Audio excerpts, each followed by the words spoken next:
What did you see from Cantillo? What were his problems? I think he was just struggling a little bit getting in the zone, with multiple pitches. And they went out there and then, just became a little more patient, put the pressure on him to, force him to have to get in the zone. And, then he just kind of got away.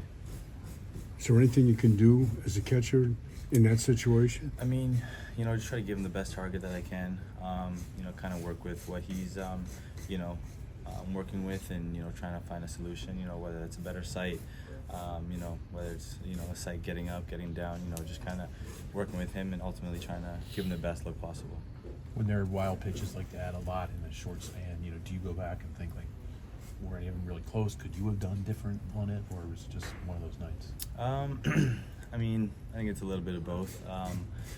Ultimately, you always look back, think about things that you could have done better. I mean, a few of them were heaters, which, at this level, with heaters of that velocity, ultimately you just try to get a glove on it and, see if you can get it. But, I think there's a changeup that got away from me. I think it just kind of stayed down, got through my legs. But, you take as much as you can. You just try to move forward and try to make the adjustments that, are called upon. Were you surprised by what was happening in the inning? I think that we always try to go out there prepared for, everything, every possibility, and ultimately just try to stay ready for any adjustments you need to make. So, just kind of took it for what it was and ultimately tried to, bring my mind to a position where, tried to minimize the damage and, try to get outs.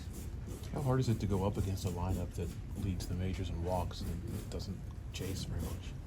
I mean, it's a really good lineup. They definitely know themselves. They know how to stay within themselves, and that's part of the reason that they're in the position they are today.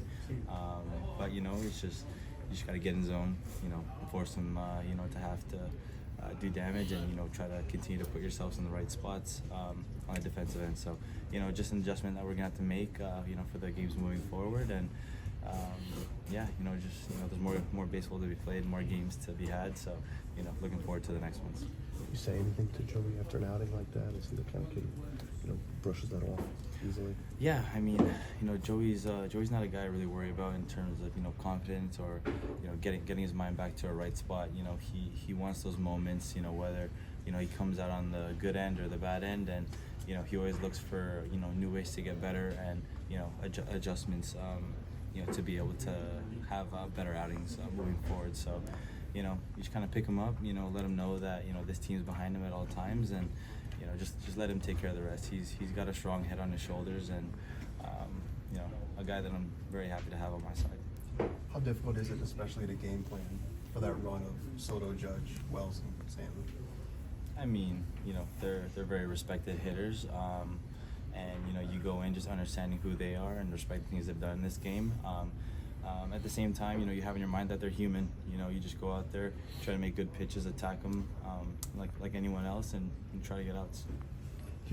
Bo, do you feel like this is one you kind of let get away here? I mean, I don't know if I'd categorize it as that, but definitely tough to come out here with a loss. But like I said, there's more games to be had, there's more baseball to be played, and this team's never going to back down. So we're always going to come back ready to fight. Thanks.